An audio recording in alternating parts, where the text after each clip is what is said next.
இயேசு கிறிஸ்து பாத்தீங்கன்னா இந்த உண்மையான கிறிஸ்தவ குடும்பத்திலே இயேசு கிறிஸ்து தேவனுடைய நேரடி வாரிசு, அப்படிதானே? இயல்பாகவே அவர் தேவனுடைய ஒரே பேரான நித்திய குமாரன். அவர்தான் வானத்தையும் பூமியையும் அனைத்தையும் சிருஷ்டித்தார். பிதாவாகிய தேவன் குமாரனை கொண்டுதான் என்ன பண்ணினார்? எல்லாவற்றையும் சிருஷ்டித்தார். அப்ப எல்லாவற்றையும் சிருஷ்டித்த தேவன் பிதாவாகிய தேவனுக்கு நேரடியான அவர் வாரிசு, நேரடியான சுதந்திரவாளி இருந்த போதும் கூட அவர் பூமியில ஒரு மனிதனாக மாம்சீகத்தில இருந்த போது அவர் வாழ்ந்த விதம் நமக்கு ஒரு மிகப்பெரிய ஆச்சரியத்தை கொடுக்கிறது. கரெக்டுங்களா? இப்ப உலகத்தின மிகுந்த செல்வந்தருடைய மகள்களாக இருக்கும் போது அவர்களுடைய வாழ்வியல் எப்படி இருக்கும்? ஏழ்மையா வாழ்வாங்களா? அவங்களுடைய வாழ்க்கையினுடைய காரியங்கள் அவங்களுடைய தகப்பன் வாழ்கிற விதமா தான், அதுக்கேற்ற விதமா தான் பிள்ளைகளுக்கு பயிற்றுவிப்பாங்க. பிள்ளைகளும் பெற்றோர்கிட்ட பார்க்கிற விதமா தான் அவங்களும் வாழ்வாங்க. ஆனால் இந்த அண்ட சராசரங்களையும் தம்முடைய வல்லமையுள்ள வார்த்தையினாலே சிருஷ்டித்த தேவனுடைய ஒரே பேரான நித்திய குமாரனா இருக்கக்கூடிய இயேசு கிறிஸ்து மனுஷீகத்தில வந்த போது, அவர் மாம்சத்திலே பூமியில இருந்த போது, அவர் மனுஷீகத்தில் பூமியிலே அவர் வாழ்ந்த வாழ்க்கை முறையானது மாபெரும் ஆச்சரியத்தை தரக்கூடிய விதத்துல இருக்கிறதை நீங்கள் பார்க்க முடியும். பிதாவினுடைய நேரடி வாரிசாக சுதந்திரவாளியாக அவர் இருந்த போதும் எந்த ஒரு சமயத்திலும் அவருடைய உரிமையை அவர் பயன்படுத்தாமல் முற்றிலும் தாழ்மையான ஒரு மனிதராக வாழ்ந்திருக்கிறார். பிலிப்பியர் 2 வசனங்கள் 6-9 வரைக்கும் நம்ம வாசிக்கிறோம். அவர் தேவனுடைய ரூபமாய் இருந்தோம், தேவனுக்கு சமமாய் இருப்பதை கொள்ளையாடின பொருளாக எண்ணாமல் தம்மை தாமே வெறுமையாக்கி அடிமையின் ரூபம் எடுத்து மனுஷ சாயலானார். அவர் மனுஷ ரூபமாய் காணப்பட்டு மரண பரியந்தம், அதாவது சிலுவையின் மரண பரியந்தமும் கீழ்ப்பட்டவராகி தம்மை தாமே தாழ்த்தினார். ஆமென். சிலுவை பரியந்தம், அவர் மரண பரியந்தம் அவர் முழுமையாக தம்மை கீழ்ப்படுதலினாலே தாழ்த்தினார் என்று நம்ம என்ன பண்றோம்? இந்த வசனங்கள் மூலமாக பார்க்கிறோம். இந்த வெறுமையாக்கி இந்த தாழ்த்துகிற இந்த வார்த்தைகளுக்கு இந்த மூலமொழியில என்ன வார்த்தை உபயோகப்படுத்தப்படுகிறதுனா கெனோசிஸ், முற்றிலுமாக தாழ்த்துவது அல்லது முற்றிலுமாக வெறுமையாக்குவது. இவர் யார்? ஆக்சுவலி யாரு இவர்? யாருடைய வாரிசு? தேவனுடைய ஒரே பேரான நித்திய குமாரன், நேச குமாரன். ஆனால் எல்லாவற்றையும் உண்டாக்கி எல்லாவற்றின் மீது அதிகாரமும் ஆளுகையும் உடைய பிதாவாகிய தேவனுடைய ஒரே பேரான இயற்கையான வாரிசாக இருக்கக்கூடிய அவருடைய ஒரே பேரான நித்திய குமாரன், அவர் தம்மை தாமே வெறுமையாக்கி அவர் அடிமையின் ரூபம் எடுத்து மனுஷ சாயலாகி, அதாவது மாமிசீகத்தை அவர் எடுத்துக்கொண்டு மரண பரியந்தம் கீழ்ப்படிந்தவராய் தம்மை தாமே அவர் என்ன பண்ணினார்? தாழ்த்தினார். தேவன், இயேசு கிறிஸ்து தேவனுக்கு சமமானவர். அவர் தம்மை தாமே வெறுமையாக்கி அவர் அடிமையினுடைய ரூபம், அதாவது மாம்சீகத்தை எடுத்துக்கொண்டு மரண பரியந்தம் அவர் என்ன பண்ணினார்? தாழ்த்தினவராய் தன்னுடைய வாழ்நாள இந்த பூமியில அவர் நிறைவேற்றி முடிச்சாருங்க. அப்ப இது எவ்வளவு பெரிய ஒரு ஆச்சரியமான ஒரு அற்புதமான ஒரு காரியம். இந்த மாதிரி இன்றைய நாட்களில தங்களுடைய பெற்றோர் ஒரு பெரிய அந்தஸ்துல ஒரு மதிப்பு மிக்க ஒரு ஸ்தானத்துல இருக்கும்போது பிள்ளைகள் எப்படி நடந்து கொள்வாங்க? தங்களுடைய பெற்றோர்களுக்கு அவர்கள் எப்படி எவ்வளவு வசதியா இருக்கிறாங்களோ அதே விதமான காரியங்களை காண்பிக்கக்கூடிய நபர்களாக வாழ்வாங்க. ஆனால் நித்திய பிதாவாக இருக்கக்கூடிய மெய்யான தேவனுடைய ஒரே பேரான குமாரனாக, நித்திய குமாரனாக இருக்கக்கூடிய இயேசு கிறிஸ்து மனுஷ சாயலாக வந்த போது அவர் முற்றிலுமாய் தம்மை வெறுமையாக்கி அடிமையினுடைய ரூபமாய் அவர் முற்றிலும் மரண பரியந்தம் தம்மை தாழ்த்துகிற ஒரு நபராக வாழ்ந்திருக்கிறாருங்க. அப்ப தேவனுடைய பிள்ளையாக பிறந்து நீங்கள் புத்திரராக, அவருடைய சுதந்திரராக அல்லது கிறிஸ்துவுக்கு உடன் சுதந்திரராக நீங்கள் இணைக்கப்பட்டு இருப்பீர்களானால் நீங்கள் பூமியில எப்படி வாழ வேண்டும் என்பதற்கு ஒரு சிறந்த முன் உதாரணம் யாருன்னு பாத்தீங்கன்னா இயேசு கிறிஸ்து தான். சரிங்களா? இப்ப இயேசு கிறிஸ்துனுடைய குழந்தை பருவத்தை பார்ப்போம். அவரும் மாம்சீகத்துல பிறக்கும் போது பிள்ளையா தானே பிறந்தாரு. அவர் பிறக்கும் போது என்ன பண்ணாரு? அவருடைய அற்புதமான தேவனுடைய வல்லமையினாலே கன்னி கர்ப்பவதியாக அவர் என்ன பண்ணால் பரிசுத்த ஆவியினுடைய பலனினாலே பிள்ளையை பெற்றெடுத்தார். திருமணம் ஆகாமலேயே கணவன் மனைவி அவர்கள் என்ன பண்றாங்க, பிள்ளைகளை பெற்றெடுத்த ஒரு சம்பவத்தை நம்ம கேள்விப்படுறோம். அந்த நாட்கள் அதை குறித்து எப்படி பேசியிருப்பாங்க? தூதன் நேரடியா வந்து மரியாள்கிட்ட பேசியிருக்கலாம், யோசேப்ட்ட பேசியிருக்கலாம். கணவன் மனைவிக்கு தேவனுடைய செயல்னு அவங்க அறிந்து விசுவாசித்திருக்கலாம். ஆனா உலகத்தருடைய பார்வை கணவன் மனைவியாக அவர்கள் நியமிக்கப்பட்டு அவங்க கூடி வருவதற்கு முன்பாகவே கர்ப்பவதி ஆகி பிள்ளை பெறும்போது உலகத்தினுடைய பார்வை அந்த தாயின் மீது, அதாவது மரியாள் மீது எப்படி இருந்திருக்கும்? அவளை ஏற்றுக்கொண்ட யோசேப்பின் மீது உலகத்தினுடைய பார்வை எப்படி இருந்திருக்கும்? அப்படிப்பட்ட ஒரு சூழ்நிலையில தான் இயேசு கிறிஸ்து பிறக்கிறார். அதுக்கு பின்பாக அவருடைய குழந்தை பருவத்திலிருந்து அவர் வளர்ந்து ஒரு 12 வயது வரும்போது தேவாலயத்துக்கு போயிருக்கும் போது தேவாலயத்தினுடைய போதகர்களுக்கே அவர் பாடம் நடத்துகிற ஒரு அறிவுடையவராக அவர் என்ன பண்ணியிருக்கிறாரு, செயல்பட்டிருக்கிறார். அந்த சமயத்துல அவருடைய பெற்றோர்கள் அவர் வந்து தொலைந்து போனதை அறிந்து அவரை விசாரித்து வந்து அவரிடத்தில் கேட்கும் போது அவர் என்ன சொல்றாரு, என் பிதாவுக்கு அடுத்த காரியங்களில் இருக்க வேண்டியதை நீங்கள் அறியவில்லையா என்று ஒரு புத்திரனாக அவர் அது வளர்கிற அந்த பருவத்தில் இருக்கும் போதே தன்னுடைய பிதாவுக்கு அடுத்த காரியங்கள் இருக்க வேண்டியதை தன்னுடைய பெற்றோர்களுக்கே அவர் கற்றுத்தருகிற ஒரு பிள்ளை பருவத்துல அவர் இருந்திருக்கிறத வாழ்ந்திருக்கிறத என்ன பண்ண முடியுதுங்க, பார்க்க முடிகிறது. அப்போ ஒரு பிள்ளை பருவத்திலே அவர் தன்னுடைய பெற்றோருக்கு காட்டிலும் பிதாவுக்கு அடுத்த காரியங்களில் அவர் இருக்க வேண்டும் என்பதை அவருடைய பிள்ளை பருவத்திலே தெரியப்படுத்தியிருக்கிறார்.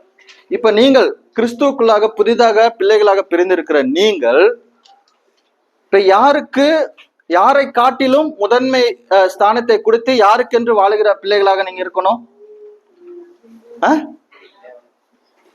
யாரை காட்டிலும்? பெற்றோர்களை காட்டிலும் உங்கள் பிதாவை, அதாவது உங்களை ரட்சித்த, இலவசமாய் மீட்டு கொண்ட, கிருபையாய் தம்மிடத்தில் சேர்த்து கொண்ட தேவனுக்கு நீங்கள் என்ன பண்ணணும்? முதன்மையான இடத்தை தந்து தேவனுக்கு அடுத்த காரியங்கள் தான் நீங்க என்ன பண்ணணும், செயல்படுகிற பிள்ளைகளாக இருக்கணும். அதனாலதான் தேவனுடைய பிள்ளைகள் என்று நீங்கள் அழைக்கப்படுவீர்கள். அப்ப தேவனுடைய ஆவியினால் பிறந்த நீங்கள் தேவனுடைய ஆவியில நடத்தப்படும் போது தேவனுடைய பிள்ளைகளாக நீங்கள் அறியப்படுவீர்கள். இப்ப இயேசு கிறிஸ்து இப்ப வளர்ந்துட்டார், பிள்ளையாக பிறந்தாரு. பிறக்கும் போதும் தங்களுடைய பெற்றோர்களுக்கு சிரமமான சூழ்நிலை தான், சரிங்களா? ஏன்னா இயற்கைக்கு அப்பாற்பட்ட ஒரு பிறப்பாக இயேசு கிறிஸ்து பிறக்கிறார். வளரும் போதும் பாத்தீங்கன்னா பெற்றோர்களை காட்டிலும் பிதாவுக்கு அடுத்த காரியங்களில் அவர் இருக்க வேண்டும் என்பதை தன்னுடைய பெற்றோர்களுக்கே அவர் என்ன பண்றாரு, சொல்லி தருகிறதை பார்க்கிறோம். இப்ப அவர் வளர்ந்து ஏறக்குறைய 30 வயதுல யோவான் ஸ்நானகனால என்ன பண்ணப்படுகிறாரு, ஞானஸ்தானம் பெற்று இஸ்ரவேல் ஜனங்களுக்கு மேசியாவாக அறிவிக்கப்படுகிறார். அந்த அறிவிக்கப்பட்ட பின்பு நம் யோவான் சுவிசேஷத்துல 2ஆம் அதிகாரத்துல பார்க்கிறோம், அவருடைய வேலை வருவதற்கு முன்பாகவே தன்னுடைய தாயினுடைய வார்த்தைகளுக்கு மதிப்பளித்து கானாவூரினுடைய கல்யாணத்திலே முதல் அற்புதத்தை அவர் என்ன பண்ணுகிறார், செய்கிறார். இப்ப 12 வயதுல எனக்கு பிதாவுக்கு அடுத்த காரியங்கள்ல நான் என்ன பண்ணுங்கிறாரு, இருக்க வேண்டும் என்று நீங்கள் அறியவில்லையா என்று கேட்கிறார். இப்ப 30 வயதுல இஸ்ரவேலுக்கு மேசியாவாக அறிவிக்கப்பட்ட பின்பு முதல் அற்புதம் யார் சொல்லி செய்யறாரு? ஏன் தாய் சொன்ன? மரியாதை சொல்லும் போது ஸ்திரீயே என் வேலை இன்னும் வரவில்லைன்னு சொல்லிட்டாரு. ஆனா மரியாதை என்ன பண்ணாங்க, எப்ப அவர் அப்படித்தான் சொல்லுவாரு, நீங்க என்ன பண்ணுங்க, அவர் என்ன சொல்றாரோ அதை செய்யுங்கன்னு சொல்லிட்டு அவ போயிட்டா. அது மாதிரி செஞ்சாங்க. பாத்தீங்கன்னா அற்புதம், முதல் அற்புதம் கானாவூர் கல்யாணத்துல நடந்துச்சு. கரெக்டுங்களா? ஏன் மரியாள் சொல்லி இயேசு கிறிஸ்து ஏன் செய்யணும்? ஆமென். அந்த 30 ஆண்டு காலம் வளர்த்து எடுத்தாங்கல்ல. இப்ப யார் இல்லைன்னு பாத்தீங்கன்னா அவருக்கு அப்பா இல்லைங்க. இந்த முதல் அற்புதம் இயேசு கிறிஸ்து மேசியாவாக வந்து அவர் மேசியாவாக இஸ்ரவேலுக்கு அறிமுகப்படுத்தப்பட்டு அவர் தன்னுடைய முதல் அற்புதத்தை கானாவூர் கல்யாணத்துல செய்யும் போது மரியாள் இருக்கிறதாக பதிவு செய்யப்படுகிறது. ஆனா அவருடைய தகப்பனாரை குறித்து எந்த குறிப்புகளும் என்ன இல்ல. அவர் ஒரு விசுவாசியாக இவர் தேவனுடைய குமாரன் என்று அவர் என்ன பண்ணாரு, அந்த தகப்பனார் அவர் விசுவாசித்து இருக்கிறார். அந்த மரியாளும் அவங்களை விசுவாசித்து இருக்கிறாங்க. தன்னுடைய பிள்ளைகளை ஆண்டவருக்குள்ளாக அவர் நம்ம லூக்கா 2:51 வாசிக்கிறோம்ல. இயேசுவானவர் தேவனுடைய ஞானத்திலும் வளத்திலும் தேவ கிருபையிலும் மனுஷர் தயவிலும் அதிகமாய் விருத்தி அடைந்தாலும் ஒரே ஒரு குறிப்பு தான். 12 வயதுக்கு அப்புறம் 30 வயது வரைக்கும் என்ன நடந்துச்சுங்கிற குறிப்புகள் வெளிப்படையாகவோ தெளிவாகவோ வேதம் பதிவிடல. ஆனால் மரியாள் அவருடைய தாயாக இருந்து அவரை வளர்த்திருப்பதனாலே மரியாளுக்கு நல்லா தெரியுமா தெரியாதா? கன்சீவ் ஆகும்போது தூதனால கன்சீவ் ஆகும்போது பிறக்க போகிறது யாருங்கிறத அவள் அறிந்திருந்தான். பிறந்தத பின்பும் அவர் எருசலேம்ல தொலைந்து போய் அவர் போதகர்கள் மத்தியில அவர்களை வினவி அவர்களை ஆச்சரியப்படுத்தி அவர்களுக்கே கேள்வி கேட்டு அவர்கள் எப்படி இவர் விதமாய் பேசுகிறார் என்று ஆச்சரியப்படும் விதத்துல நடந்து கொண்ட போதும் கூட அந்த சமயத்திலே எனக்கு பிதாவுக்கு அடுத்த காரியங்களில் நான் இருக்க போதும் என்று இயேசு கிறிஸ்து சொல்லும் போது மரியாளுக்கு தெரிஞ்சிருக்குமா தெரிஞ்சிருக்காதா? அவை இவர்கள் எல்லாம் மனதில் வைத்துக் கொண்டால் என்று அந்த இடத்துல என்ன பண்ணப்பட்டிருக்கும் வசனம் பதிவு செய்யும். அப்ப இது எல்லாத்தையுமே 30 ஆண்டு காலமா பார்த்துட்டே இருக்கிறது யாரு? இப்ப மரியாளுக்கு நல்லா தெரியும் இவர் யாரு, தேவன் என்பதை முதல் விசுவாசித்த ஒரு மகளாக இருந்திருக்கா. அவள் விசுவாசத்தினால்தான் சொல்றா, அவர் என்ன சொல்றாரோ அப்படியே செய்யுங்க அப்படின்னு சொல்லிட்டு அந்த கல்யாணத்தில் இருந்தவங்களை பார்த்து அவர் சொல்லியிருக்கிறத பார்க்கிறோம். அப்ப அவர் ஆண்டவர் என்பதை ஒரு அறிந்த ஒரு தாயாக அவ என்ன பண்ணியிருக்கிறா, இருந்திருக்கிறாள். இப்ப தாயுடைய விசுவாசத்தை பார்த்தோம். அந்த தகப்பனார் அவர் மேசியாவாக அறிவிக்கப்படுவதற்கு முன்பாகவே மரித்திருக்கலாம் என்று நம்ம என்ன பண்றோம், நம்புறோம். இந்த தருணத்துல அவர் தகப்பனார் குறித்த குறிப்புகள் இல்லாதனால ஒருவேளை அவர் மரித்து போயிருக்கலாம்ங்கிறது ஆய்வாளர்களுடைய கூற்றாக இருக்கிறது. நாமும் அதை நம்புகிறதா தான் இருக்கு. சரிங்களா? இப்ப இந்த தருணத்துல இயேசு கூட பிறந்தவர்களுடைய நிலை எப்படி இருந்துச்சுன்னு நினைக்கிறீங்க? இப்ப இயேசு கிறிஸ்து மேசியாவா அறிமுகப்படுத்தப்பட்டுட்டார். இப்ப அற்புத அடையாளங்களையும் செய்ய துவங்கிட்டார். இயேசு கிறிஸ்து கூட பிறந்தவங்க எத்தனை பேரு?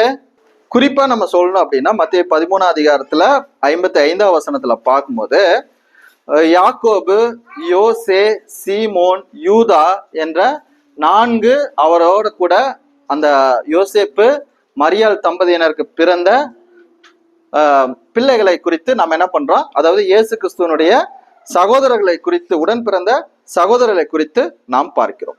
அவர்கள் இயேசு கிறிஸ்துவ விசுவாசிச்சாங்களா? இங்க பாருங்களேன், யோவான் 7:5 பாருங்க.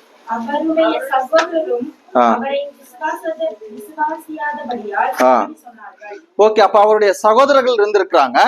குறிப்பா 4 பேரை பார்க்கிறோம். அந்த சகோதரர்கள் யாரை விசுவாசிக்கல? இயேசுவோடு கூட பிறந்து இயேசுவோடு கூட வளர்ந்து இயேசு மேசியாவாக இஸ்ரவேல் ஜனங்களுக்கு அறிமுகப்படுத்தப்பட்டு அவர் அற்புத அடையாளங்களை செய்த போதும் கூட அவருடைய உடன் பிறந்த சகோதரர்கள் யாரை விசுவாசிக்கவில்லை? இன்னைக்கு நம்ம எங்க போராடிட்டு இருக்கோம்னா, இப்ப ஆண்கள் விசுவாசத்துல வந்துட்டா என் கணவர் விசுவாசத்துல வரலன்னு நம்ம போராடுறோம். நம்ம சகோதரிகள் மனைவிகள் விசுவாசத்துல இருந்தாங்கன்னா கணவர் விசுவாசத்துல வரலன்னு போராடுறோம். ஒருவேளை தம்பதிகளா கணவன் மனைவி விசுவாசத்துல வந்துட்டா பிள்ளைகள் விசுவாசத்துல வரலன்னு போராடுறோம். ஒருவேளை பிள்ளைகள் விசுவாசத்துல வந்துட்டா பெற்றோர்கள் விசுவாசத்துல வரலன்னு போராடுறோம். யாருக்கே அந்த சூழ்நிலை இருந்திருக்கு? இயேசு கிறிஸ்துக்கே அதே நிலைதாங்க. கரெக்டா இல்லையா? அவருடைய அற்புத அடையாளங்களை பார்த்து அநேகர் அவரை பின்பற்றுறாங்க, சிலர் அவரை சீசராங்க கூட பின்தொடர்கிறத நாம் பார்க்கிறோம். ஆனால் அவருடைய சகோதரர்களே அவரை விசுவாசிக்காத ஒரு சூழ்நிலையில இயேசு கிறிஸ்து தன்னுடைய ஊழியத்தை நிறைவேற்றி இருக்கிறாருங்க. அவர் நித்திய பிதாவினுடைய நித்திய குமாரன், ஒரே பேரான நித்திய குமாரன். இப்ப மாம்சீகத்துல அவருடைய ஊழியத்தை நிறைவேற்றி மனிதனத்தை மீட்பதற்க மனிதனாக வந்தார். வந்த போது அவருடைய தகப்பனும் தாயும் அவரை விசுவாசிக்கிறார்கள். ஆனால் அவருடைய உடன் பிறந்த சகோதரர்கள் அவர் என்ன பண்ணவில்லை? விசுவாசிக்கவில்லை. அவர்கள் அவரை விசுவாசிக்கவில்லை என்று அறிந்தாலும் கூட தன்னுடைய அதிகாரத்தை பயன்படுத்தி அவர்களை வற்புறுத்தவோ அல்லது அவர்களை மிரட்டவோ இயேசு கிறிஸ்து பண்ணலங்க. நீங்க நான் விசுவாசி ஆகணும்னு அவர் நினைச்சிருந்தா சொல்லியிருக்கலாமா? சொல்லிருக்க கூடாதா? முதல்ல ரட்சிப்ப அவர்களுடைய வீட்டுல இருந்து அவர் ஆரம்பிச்சிருக்க கூடாதா? ஆனா அவர்கள் தீர்மானம் எடுக்க வேண்டிய அந்த முடிவுகளை அவர்களிடத்திலே விட்டு கொடுத்தாருங்க. அவருடைய செயல்கள் அவர் யார் என்பதை அறிவித்தது, அவருடைய வார்த்தைகள் அவர் யார் என்பதை அறிவித்தது, தீர்க்க தரிசனங்களும் சுவிசேஷங்களும் பரிசுத்தவான்களும் அவர் யார் என்றதை அறிவித்தார்கள். ஆனால் அவரோட கூட உடன் பிறந்த சகோதரர்களை என்ன பண்ணல? அவரை விசுவாசிக்காதவர்களாக இருந்திருக்கார்கள். அப்ப இப்படிப்பட்ட சூழ்நிலையிலும் கூட அவர் என்ன பண்ணாருன்னா, ஆண்டவரே என்னோட கூட பிறந்த சகோதரர்களே என்னை விசுவாசிக்கவில்லைன்ட்டு அவருடைய ஊழியத்தை ஸ்டாப் பண்ணல. அவர் ஊழியத்திலிருந்து விலகல. என்ன பண்ணாரு? இன்னும் பிதாவை சேர்ந்து கொண்டு இன்னும் அவர் பிதாவினிடத்தில் ஜெபிக்கக்கூடியவராக தன்னுடைய தேவனிடத்தில் அதிகாலையிலும் இரவிலும் ஊழியத்திலும் எல்லா சூழ்நிலைகளிலும் தேவனை சார்ந்து வாழக்கூடிய ஒரு மாம்சீகத்துல அவர் வாழ்ந்தக்கூடிய ஒரு நபராக நமக்கு முன்மாதிரியாக இருக்கிறாருங்க.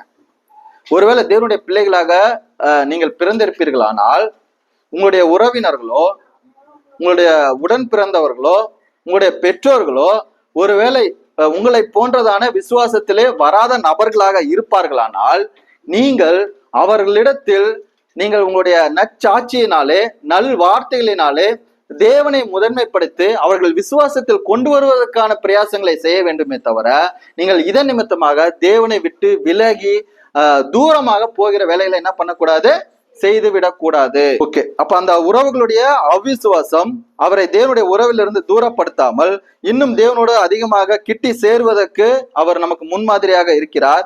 நாம் தேவனை மட்டுமே முதன்மைப்படுத்தி அவரை சார்ந்து வாழ்வதற்கு இயேசு கிறிஸ்து அவருடைய வாழ்க்கையிலே நமக்கு ஒரு சிறந்த முன்மாதிரியா இருந்திருக்கிறார்.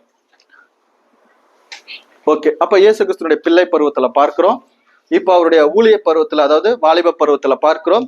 இப்பொழுது பாத்தீங்கன்னா இறுதியாக அவர் தம்முடைய ஊழியத்தை முழுமையாக பூமியில நிறைவேற்றி ஒரு வெற்றி சிறந்த முழு சுதந்திரவாளியாக, அதாவது வேத வாக்கியங்களின்படி அவர் நமது பாவங்களுக்காக மரித்து அடக்கம் பண்ணப்பட்டு வேத வாக்கியங்களின்படி 3ஆம் நாளிலே உயிர்த்தெழுந்து அவர் மரணத்தை வென்றவராய் பிசாசினுடைய கிரியைகளை சிலுவையிலே அறைந்தவராய் வானத்திலும் பூமியிலும் அதிகாரம் பெற்றவராய் தேவனுடைய சுதந்திரராய் அவர் வெற்றி பெற்ற ஒரு நபராய் இருக்கும்போது உயிர்த்தெழுந்ததுக்கு அப்புறம் பாருங்களேன், முதல்ல பிள்ளையா பிறந்த போது, அதுக்கப்புறம் 12 வயதுல, அப்புறம் 30 வயதுக்கு அப்புறம் தன்னுடைய ஊழிய நாட்கள்ல பார்க்கிறோம்.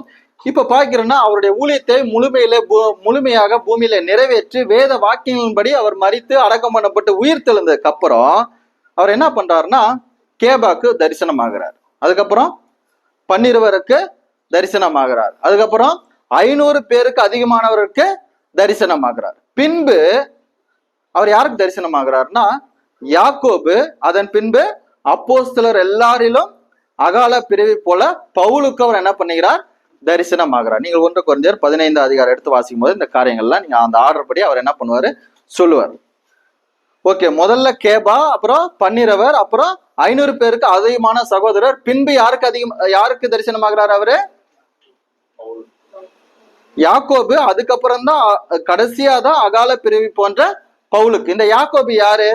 இந்த யாக்கோபு யாருன்னு பாத்தீங்கன்னா அப்போஸ்தலர் 12 பேர்ல உள்ள அந்த யாக்கோபு கிடையாது. இயேசு கிறிஸ்துவோட கூட உடன் பிறந்த சகோதரர்ல முதல் பேர் வருதுல்ல, யார் யாரு அவரு கூட பிறந்தவங்க? யாக்கோபு, யோசே, சீமோன், யூதா. இதுல முதல்ல வராருல யாக்கோபு. அந்த யாக்கோபுக்கு யார் தரிசனம் ஆயிருக்கா? உயிர்த்தெழுந்ததுக்கு அப்புறம் தன்னுடைய சகோதரர்களுக்கு அவர் தரிசனமாகி தம்மை உயிரோடு இருக்கிறவரை காண்பித்தாருங்க. அவர் காண்பித்ததுக்கு அப்புறம் உயிர்த்தெழுந்த பின்பு யாக்கோபு தனிப்பட்ட முறையில அவரை தரிசித்து அவருடைய வாழ்க்கையில அவ்விசுவாசத்திலிருந்து விசுவாசத்துக்கு வந்துட்டாருங்க. அவர் விசுவாசத்துக்கு வந்ததுக்கு அப்புறம் இயேசு கிறிஸ்துவை பின்பற்றுகிற ஒரு சிறந்த சீசராக, புதிய ஏற்பாட்டினுடைய முதல் நிருபத்தை எழுதின ஒரு நபராக, எருசலேம் சபையினுடைய தலைமை போதகராகவும் மூப்பராகவும் யார் செயல்பட்டது? யாக்கோபு செயல்பட்டிருக்கிறார். நான் என்ன நினைச்சுக்கிறேன், நான் ஊழியத்துல இருக்கிற வரைக்கும் இவன் என்னை விசுவாசிக்கவே இல்லைன்னு சொல்லி ஆண்டவர் இவன் வேண்டான்னு என்று தவிர்த்திருந்தா அவனுடைய நிலைமையை யோசிச்சு பாருங்க.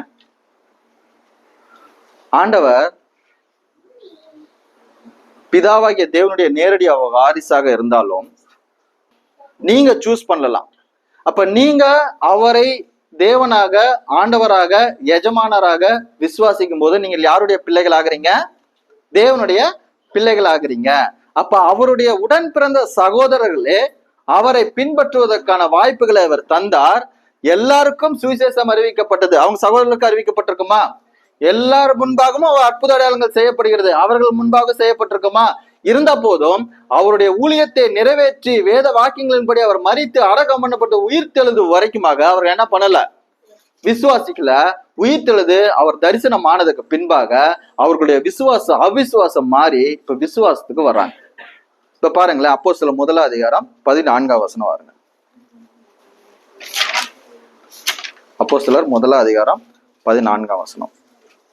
அங்கே இவர்கள் எல்லோரும் ஸ்திரீகளோடும் இயேசுவின் தாயாகிய மரியாளோடும் அவருடைய சகோதரர்களும் கூட ஒருமனப்பட்டு ஜெபத்திலும். இப்ப மேல் வீட்டாரையில அந்த அப்போஸ்தலர் 1 அதிகாரத்துல பிதாவுடைய வாக்குத்தத்தம் பெற்றுக்கொள்ளும் மட்டமாக காத்திருக்க சொல்லி அவர்கள் காத்திருக்கும் போது அவர்களோட கூட யாரு இருக்கிறா? 12 அப்போஸ்தலர்களோட கூட யாரு இருக்கிறா? அம்மா இருக்கிறாங்க. அம்மா யாரு? ஏற்கனவே பிலீவர். ஏன்? அவங்க வந்து கர்ப்பம் அடைவதற்கு முன்பாகவே தூதன் மூலமாக நற்செய்தியை கேட்டு விசுவாசித்த ஒரு தாய். சரிங்களா? அதுக்கப்புறம் அவரோட கூட யார்? இயேசுவின் தாயாக மரியாளோட கூட யார் இருக்கா? இப்ப சகோதரர்கள் இப்ப வந்துட்டாங்க. அப்ப அவருடைய உயிர்த்தெழுதலை விசுவாசித்த அவருடைய சகோதரர்கள் அவர்களும் விசுவாசித்து அந்த மேல் வீட்டு அறையில 120 பேர் கூடியிருந்த போது அவருடைய சகோதரர்கள் அவங்களோட கூட இருக்கிறாங்க. இப்ப நான் உங்களுக்கு சொல்ல விரும்புறது என்னன்னா, உங்களோட பிறந்த உறவுகளை நீங்கள் விசுவாசத்துல மீட்டெடுப்பதற்கு நீங்கள் நினைக்கிற தருணத்திலேயோ சமயங்களிலோ அவங்களை மீட்டெடுக்க முடியாது. ஆண்டவருடைய அந்த சித்தத்தின் அடிப்படையில அந்த சமயத்துல அந்த நேரத்துல அந்த காலத்துல ஆண்டவர் மீட்டெடுத்துருவாருங்க. அது வரைக்குமாக இயேசு கிறிஸ்து எப்படி தன்னுடைய ஊழியத்தை முழுமையாக நிறைவேற்றி முடித்தாரோ அதே போல நீங்களும் ஒரு விசுவாசமுள்ள பிள்ளையாக மகனாக இருப்பீர்களானால் உங்களுடைய உறவினர்களும் உங்களுடைய நண்பர்களும் உங்களுடைய சொந்தங்களும் விசுவாசத்துல வரும் மட்டுமாக நீங்கள் தொடர்ந்து உங்களுடைய விசுவாசத்தில் நிறைத்திருந்து உங்களுடைய ஊழியத்தை நிறைவேற்ற பிள்ளைகளா இருக்கும். இப்ப பாத்தீங்கன்னா அப்போஸ்தலர் 12 அதிகாரத்துல அப்போஸ்தலர்களிலே யாக்கோபுன்னு ஒருத்தர் இருக்கிறார்ல, பேதுரு, யாக்கோபு, யோவான்லாம் நம்ம வாசிக்கிறோம்ல. அந்த யாக்கோபு அவர் வந்து ஏரோது ராஜாவினால கொலை செய்யப்பட்டு அவர் என்ன பண்ணுகிறார்? மரித்து ரத்த சாட்சி அவர் மரிச்சு போறாரு. அதுக்கப்புறம் அது 17 கையமர்த்தி கர்த்தர் தன்னை காவலிலிருந்து விடுதலையாக்கின விதத்தை அவருக்கு விவரித்து இந்த செய்தியை யாக்கோபுக்கும் சகோதரருக்கும் அறிவிங்கள். யாக்கோபுக்கும் சகோதரருக்கும் 12 அதிகாரம் 2 வசனத்துல ஒரு யாக்கோபு மரிச்சு போறாரு. 12 அதிகாரம் 17 வசனத்துல யாக்கோபுக்கும் சகோதரருக்கும் அறிவியங்கள் என்று சொல்ல. இந்த யாக்கோபு யாருன்னு பாத்தீங்கன்னா இயேசு கிறிஸ்துவோட கூட உடன் பிறந்த சகோதரன். புரியுதுங்களா? இயேசு கிறிஸ்துக்கு அடுத்ததாக அந்த யோசேப்பு மற்றும் மரியாளுக்கு பிறந்த மூத்த மகன் யாருன்னு பாத்தீங்கன்னா இவர் தான். புரியுதுங்களா? இந்த யாக்கோபு தான். அப்ப இந்த யாக்கோபு இவர் தான் அந்த மேல் வீட்டு அறையில 120 பேர் கூடியிருக்கும் போது இயேசுவின் தாயோட கூட அந்த சகோதரர் இருக்கும் போது அப்ப யார் தான் இருந்திருக்கா? இந்த யாக்கோபு இருந்திருக்கிறார். இந்த யாக்கோபு தான் ஒரு இஷ்யூ வருது புறஜாதிகளுக்கான ரட்சிப்புல.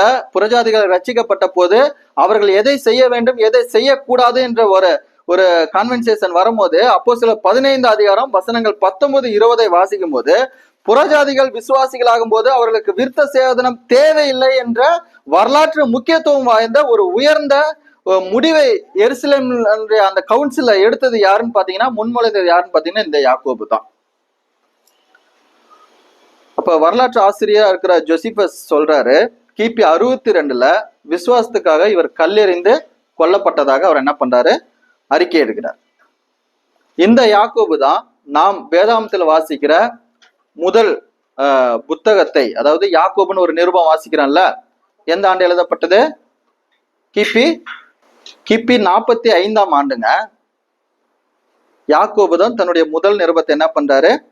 எழுதுகிறார். இந்த யாக்கோபு தான் யாரு? இவரு இயேசு கிறிஸ்துவோடு கூட அந்த குடும்பத்துல யோசேப்பு மரியாள் தம்பதியினருக்கு பிறந்த ஒரு மகனாக இந்த யாக்கோபு இருக்கிறார். இவரோடு கூட உடன் பிறந்த சகோதரர்ல அந்த வரிசையில வராருல, அதுல யார் வரா? கடைசியா 4 பேரை வாசிச்சோம்ல, யூதா. இப்ப நம்ம யூதான்னு ஒரு நிருபத்தை நம்ம வாசிக்கிறோம்ல, வெளிப்படுத்தின விசேஷத்துக்கு முன்னாடி இருக்குல்ல, அது யாருன்னு பாத்தீங்கன்னா இயேசு கிறிஸ்துவனுடைய தாய் தகப்பனுக்கு உலக பிரகாரமான பிள்ளையாக பிறந்ததுல கடைசியா பிறந்த ஆண் பிள்ளையாக இருக்கக்கூடிய ஒரு மகன் தான் யாரு? யூதா. அப்ப இந்த யூதாவுடைய நிருபத்தை நீங்கள் எடுத்து வாசிக்கும் போது சபைகளிலே ஊடுருவிய இந்த கள்ள போதனைகளுக்கு, கள்ள போதகர்களுக்கு ஒரு உண்மையான விசுவாசிகள் எப்படி தைரியத்தோட போராட வேண்டும் என்பதை குறித்து அவர் எழுதுகிறார். இவர்கள் எழுதின தங்களுடைய நிருபத்தினுடைய முதல் அதிகாரம் முதல் வசனத்தை எடுத்து பாருங்களேன். யாக்கோபு முதல் அதிகாரம் முதல் வசனத்தை ஒருத்தங்க எடுத்துக்கங்க. யூதா நில்லுங்க, எடுத்துக்கங்க ஒரு நிமிஷம். யூதா முதல் அதிகாரம் முதலாம் வசனம் எடுத்துக்கங்க. சரி, ஓகே. முதல்ல யாக்கோபு 1:1 வாசிங்க, அதுக்கப்புறம் யூதா 1:1 வாசிங்க.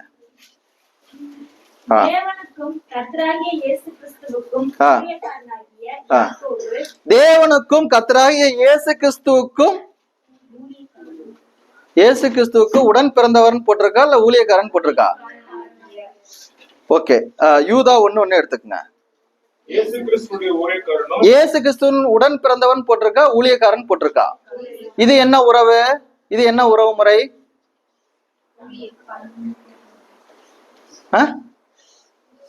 எங்க அண்ணன் தாண்டா அவருன்னு சொல்லியிருக்கலாம்ல ஈஸியா. இதுதானே ஈஸி. இயேசு கிறிஸ்து யாரு? சகோதரன் சொல்லியிருக்கலாம். நம்ம ஆய்வுகள் மூலமாகவும் நம்ம ஸ்காலர்ஸ் மூலமா வரலாற்று ஆசிரியர்கள் மூலமா தான் இவங்க அவர்களுடைய சகோதரன் புரிந்து கொள்ள முடியுதுங்க. அவர்கள் தேவனுடைய பிள்ளைகளாக பிறந்து மறுபடியும் விசுவாசத்திலே வந்து அவர்களுடைய அவிசுவாசத்திலிருந்து அவர்கள் விலகி விசுவாசத்துக்குள்ளாக வந்த பின்பு அவர்கள் எப்படி தங்களுடைய உறவு முறை அறிவிக்கிறாங்கன்னா, தேவனுக்கும் கர்த்தராகிய இயேசு கிறிஸ்துவுக்கும் ஊழியக்காரனாகிய யாக்கோபு என்றும், இயேசு கிறிஸ்துனுடைய ஊழியக்காரனாகிய யாக்கோபினுடைய சகோதரனமாகிய யூதா. அப்ப புதிய உறவு முறையில இயேசு ஆவிக்குரிய உறவுல இயேசு கிறிஸ்துனுடைய ஊழியக்காரன் என்று இவங்க என்ன பண்றாங்க? அறிவிக்கிறவங்களா இருக்கிறாங்க. இவர்கள் நினைத்திருந்தா இவர்கள் இருவருமே தங்களுடைய இந்த நிருபத்துல இந்த கடிதத்துல ஆரம்பத்திலேயே தங்களை இயேசு கிறிஸ்துனுடைய சகோதரன் என்று மேன்மைப்படுத்தி பேசியிருக்கலாம். கரெக்டுங்களா? ஆனால் அவர்கள் தங்களுடைய ஊழியத்தினுடைய இந்த நிருபத்தினுடைய துவக்கத்துல தங்களை தாழ்த்தி இயேசு கிறிஸ்துனுக்கு ஊழியக்காரன் தங்களை அடையாளப்படுத்துறாங்க. அப்ப தேவனுடைய பிள்ளைகளாக நீங்கள் பிறந்து தேவனுடைய புத்திரர்களாக நீங்கள் வளர்ந்து தேவனுடைய சுதந்திரவாளிகளாக நீங்கள் இருந்த போதும் கூட நீங்கள் எப்படி மரண பரியந்தம் தன்னை தாழ்த்தினார இயேசு கிறிஸ்து, எப்படி தங்களுடைய நிருபத்தின் மூலமாக எழுதும் போதும் கூட இயேசு கிறிஸ்துவை கர்த்தர் என்றும் இயேசுவை கிறிஸ்து என்றும் அவருடைய சகோதரர்களை அறிவித்தார்களோ, அதே விதமாக நீங்கள் அவருடைய பணிவிடைக்காரர், அவருடைய ஊழியக்காரன் என்று அறிவிக்கிற மக்களா இருக்கணுங்க. அதுதான் தாழ்மை. நான் யாருடைய பிள்ளை? தேவனுடைய பிள்ளை தான், தேவனுடைய குமாரன் தான், தேவனுடைய சுதந்திரரும் கிறிஸ்துவுக்கு உடன் சுதந்திரம் தான். இருந்தாலும் நான் இந்த பூமியினுடைய நாட்களிலே, இந்த குறைந்த நாட்களிலே தற்காலிகமாக அவருடைய பணியை பூமியிலே நான் செய்வதற்காக வேறு பிரிக்கப்பட்டவன், ஊழியக்காரன், ஊழியக்காரியாக இருக்கிறேன் என்று அறிவிக்கிற மக்களா இருக்கணுங்க. அது தாழ்மையை குறிக்கக்கூடிய காரியமா இருக்கு. நீங்கள் சேவை செய்வதற்காக அவருடைய பிள்ளைகளாக இருக்கீங்க. உங்களுடைய சேவை எங்க? உங்களுடைய ஊழியம் எங்க? உங்களுடைய குடும்பத்துல. யாருக்கிட்ட? அவிசுவாசிகளா இருக்கிறவர்கள் தேவனை உங்களுடைய வார்த்தைகளினாலும் உங்களுடைய செயல்களினாலும் அவர்கள் பார்த்து தேவனிடத்தில் வருவதற்கான வேலையை செய்வதற்காக நீங்கள் ஊழியக்காரிகளா இருக்கிறீங்க. உடன் பிறந்த சகோதரர்களை தங்களை தாழ்த்தி நாங்கள் அவருடைய ஊழியக்காரன் அறிவிக்கிறாங்க. நினைத்திருந்தா நான் இவருடைய உடன் பிறந்த சகோதரன் மேன்மையா பேசியிருக்கலாம். ஆனால் அவர்கள் தங்கள் தாழ்மையினால அவர்கள் நமக்கு முன்மாதிரியா இருக்காங்க. விசுவாசத்தினால இயேசு கிறிஸ்துவின் குடும்பத்தில் இணைந்திருக்கிற உங்களை பார்த்து நான் சொல்லுகிறேன், எப்படி இந்த இரண்டு சகோதரர்களும் உலக பிரகாரமான உறவு முறையை காட்டிலும் இந்த ஆவிக்குரிய உறவு முறையை மேன்மைப்படுத்தி அது மேலானது என்பதை அறிந்து தங்களை தாழ்த்தி முழுமையாக தங்களுடைய தாழ்மையினாலே கிறிஸ்துவை போல அவர்கள் ஊழியக்காரனாக பணிவிடைக்காரர்களாக இருந்தார்கள் என்பதை சாட்சியாக இந்த வசனங்கள் நமக்கு அறிய தருகிறதாக இருக்கிறது.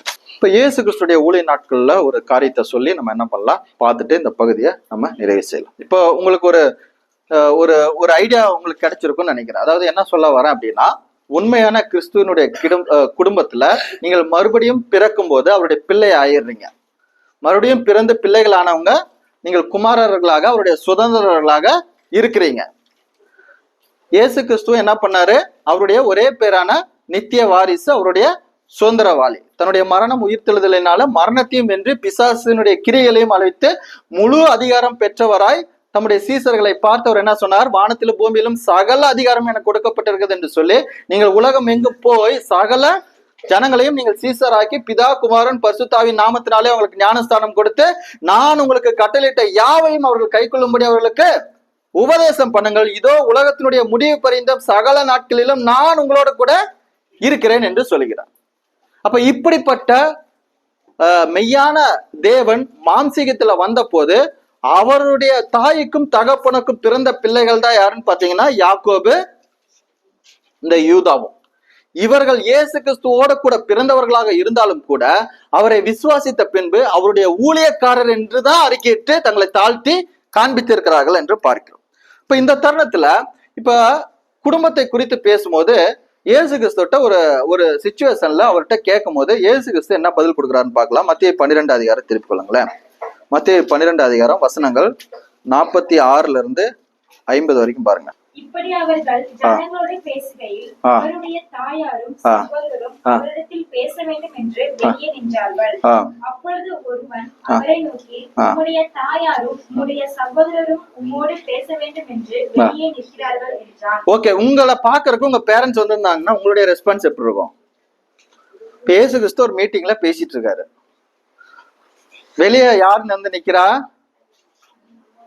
யார் வந்து நிக்கிறா? தாயாரும்.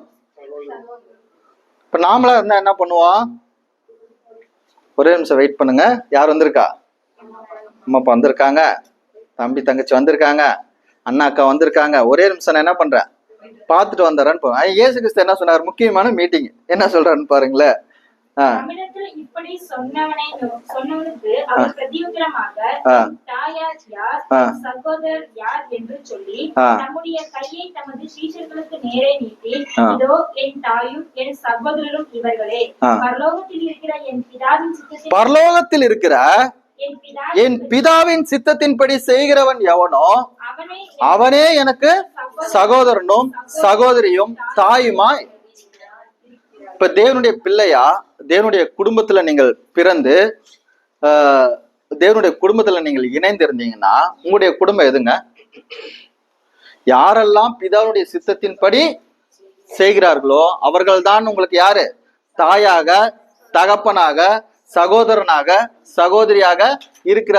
உங்களுடைய குடும்ப உறவு முறையில மாற்றம் ரத்த சம்பந்தப்பட்ட உறவுகள் அல்ல, ஆவிக்குரிய ரீதியில ஆவியினால் நடத்தப்படுறவர்களோட கூட உள்ள நித்திய உறவை குறிக்கிறதா இருக்கிறது.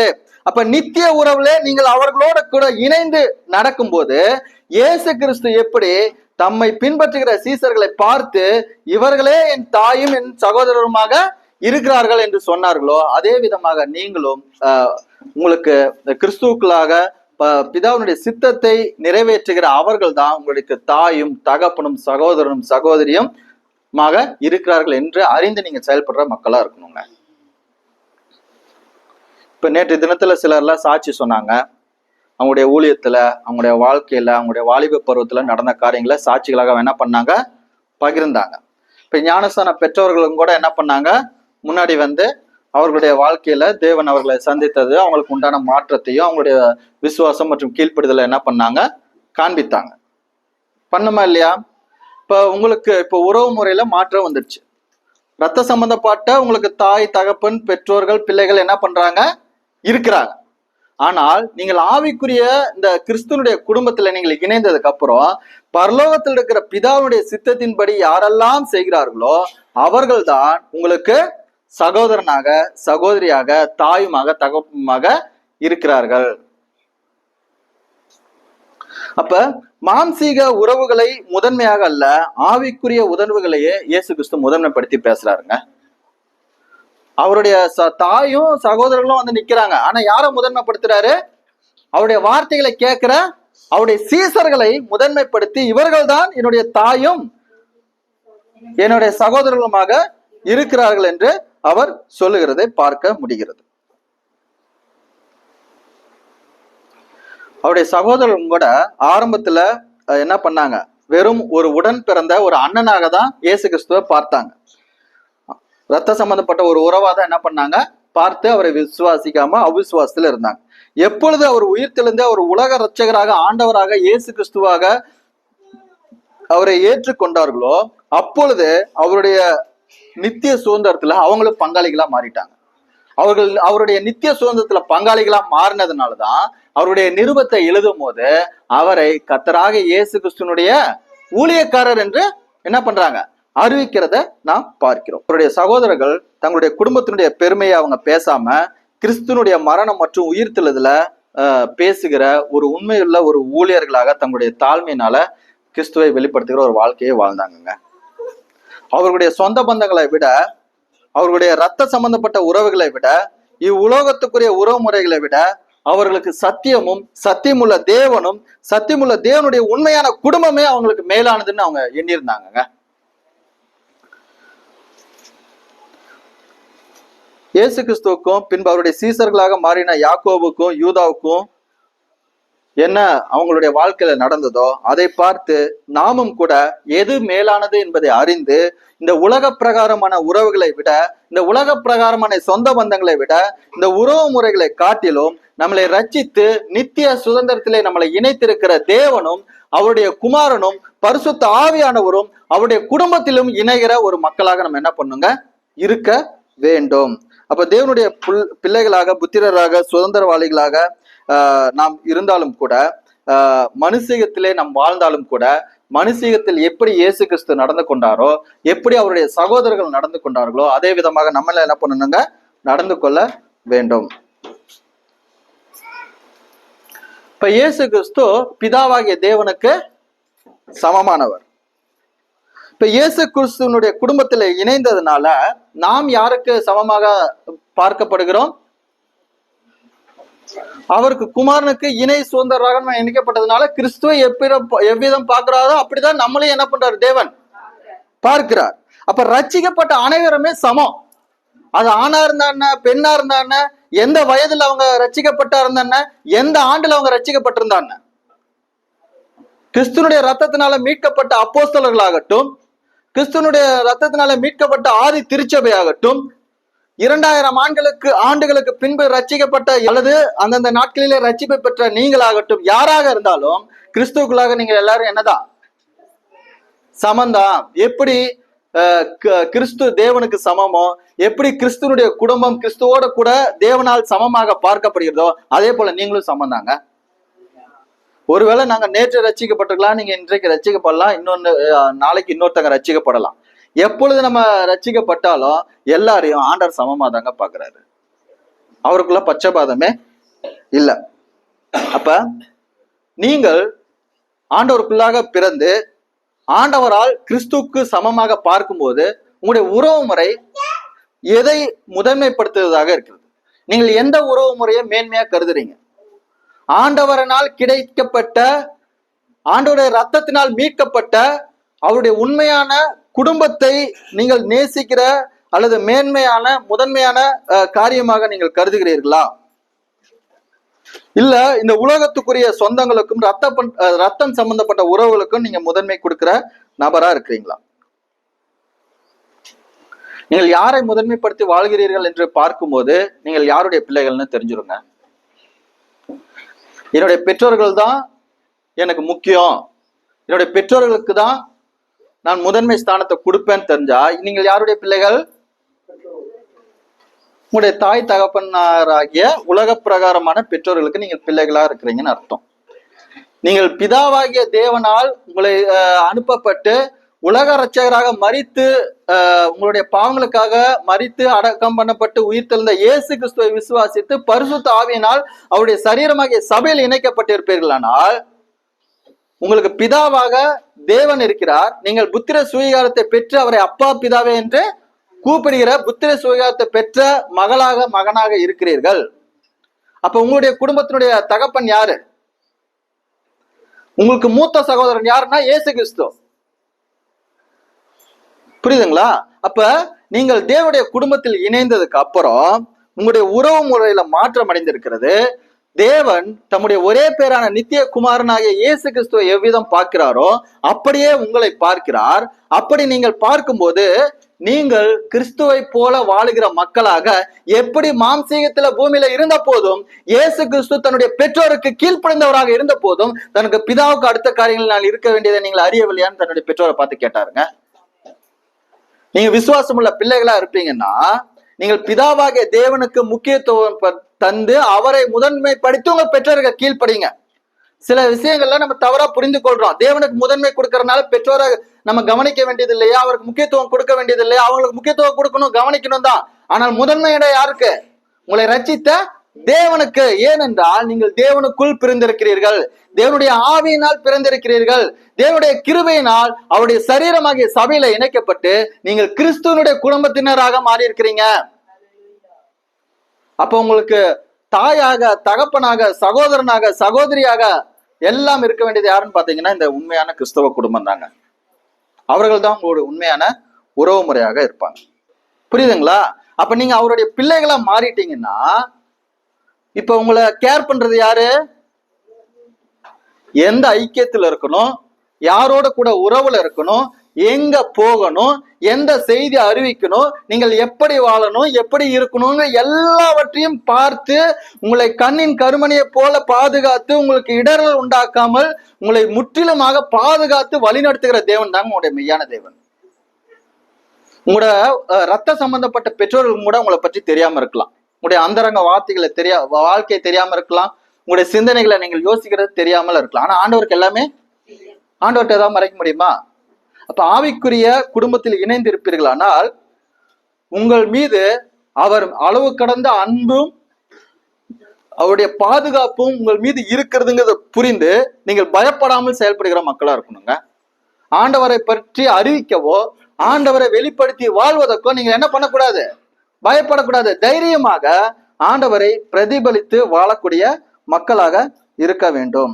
நீங்கள் உங்களையும் உங்களுடைய குடும்பத்தினரையும் அல்ல, தேவனையும் தேவனுடைய குடும்பத்தினரையுமே நீங்க என்ன பண்ணுங்க? முதன்மைப்படுத்தி வாழ வேண்டும். அப்ப முதல் ஸ்தானம் யாருக்கு? தேவனுக்கு. இரண்டாவது தேவனுடைய பிள்ளைகள், தேவனுடைய குடும்பத்துக்கு. மூன்றாவது தான் உங்களுடைய குடும்பம் மற்ற காரியங்களுக்கு அடுத்த இடங்களை, ஸ்தானங்களை நீங்க என்ன பண்ணணும்? கொடுக்கணும். இப்படி தேவனுக்கு நீங்கள் முதன்மை இடத்தை தந்து தேவனோட கூட ஐக்கியத்தில் இருக்கிற பரிசுத்தவான்களுக்கும் விசுவாச மார்க்கத்தாருக்கும் நீங்கள் ஐக்கியப்பட்டு அவர்களோடு நீங்கள் வாழும் போதுதான் இந்த உலகத்தை நீங்கள் வெற்றிகரமாக, எப்படி இயேசு கிறிஸ்துவின் மூலமாக எல்லாவற்றையும் தேவன் வெற்றி சிறந்து இப்பொழுது நம்மையும் பாவத்திலிருந்து மீட்டுக்கொண்டாரோ அதே விதமாக நீங்களும் ஒரு விசுவாச ஒரு சகோதரனாக, சகோதரியாக இருந்து உங்களுடைய குடும்பத்தினரை நீங்க என்ன பண்ண முடியுங்க? மீட்டு எடுக்க முடியும். 1 கொரிந்தியர் 3:23 பாருங்களேன். சேர்ந்து வாசிக்கலாங்களா? நீங்கள் கிறிஸ்துவனுடையவர்கள், கிறிஸ்து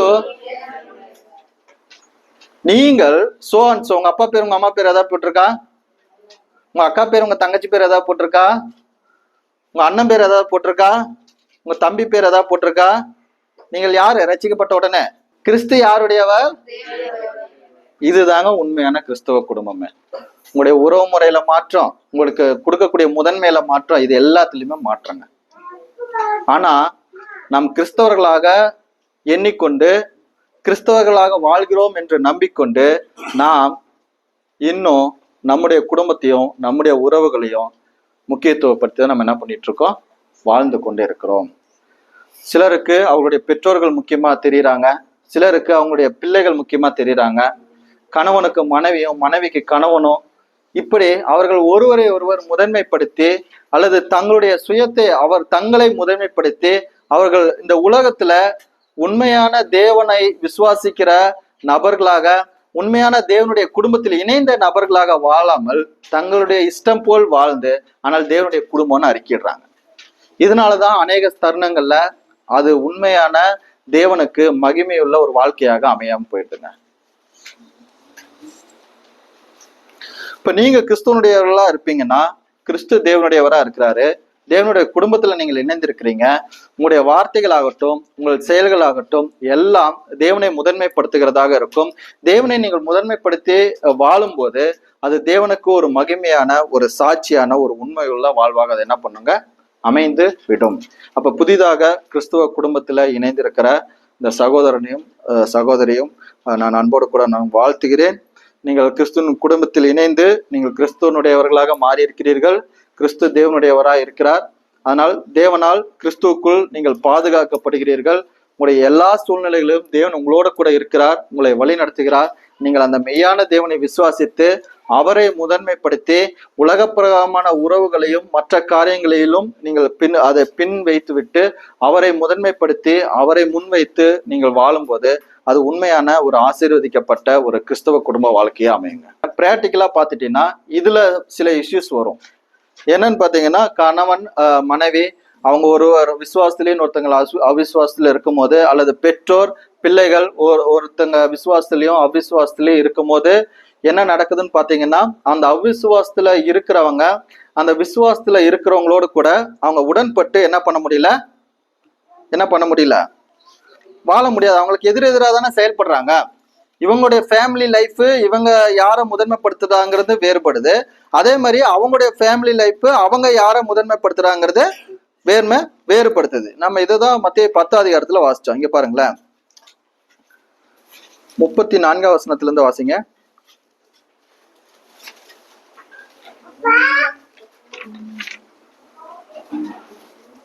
பூமியின் மேல் சமாதானத்தை அனுப்ப வந்தேன் என்று எண்ணாதிருங்கள். சமாதானத்தை அல்ல பட்டயத்தையே அனுப்ப வந்தேன். எப்படி எனில் மகனுக்கும் தகப்பனுக்கும் மகளுக்கும் தாய்க்கும் மருமகளுக்கும் மாமிக்கும் எதனால இந்த பிரிவினை? சமாதானம் பண்ணுகிறவர்கள் பாக்கியவான்கள் ஆண்டவர் சொல்றாரு. ஆனால் பிரிவினை உண்டாக்க வந்தேன்னா என்ன அர்த்தம்? சமாதானத்தை அல்ல பட்டயத்தை அனுப்ப வந்தேன்னா என்ன அர்த்தம்?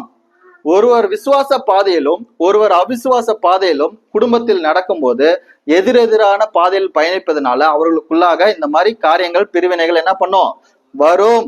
அடுத்து வாசிங்க. ஒரு மனுஷனுக்கு சத்துருக்கள் அவன் வீட்டாரே. ஒரு மனுஷனுக்கு அவன் சத்துருக்கள் யாரு? அவன் விசுவாசத்தில் இருக்கும் போது அவனோட இணைந்து பயணிக்கிறதுக்கு மனதில்லாமல் அவனுக்கு எதிராக செயல்படுகிறது யார்தான்? அவருடைய வீட்டார் தான். தகப்பனையாவது தாயையாவது என்னிலும் அதிகமாய். இப்ப நம்ம லூக்கால வாசிக்கிறோம், தன் தகப்பனையாவது தன் தாயையாவது வெறுக்காவிட்டால்னு சொன்னா அப்ப நம்ம என்ன அவரை வெறுத்து தள்ளிடணுமா நம்ம யோசிக்கிறோம் வார்த்தையின் அடிப்படையில. ஆனா ஆண்டவர் என்ன சொல்ல வர்றாரு? தன் தகப்பனையாவது தன் தாவையாவது என்னிலும் அதிகமாய் நேசிக்கிறவன் எனக்கு பாத்திரம் அல்ல. அதிகமா நீங்க நேசிக்காதீங்கன்னு சொல்றாரு. கரெக்டுங்களா? யாரை காட்டிலும் அதிகமா நேசிக்க கூடாது, என்னிலும் அதிகமா நேசிக்காதீங்க.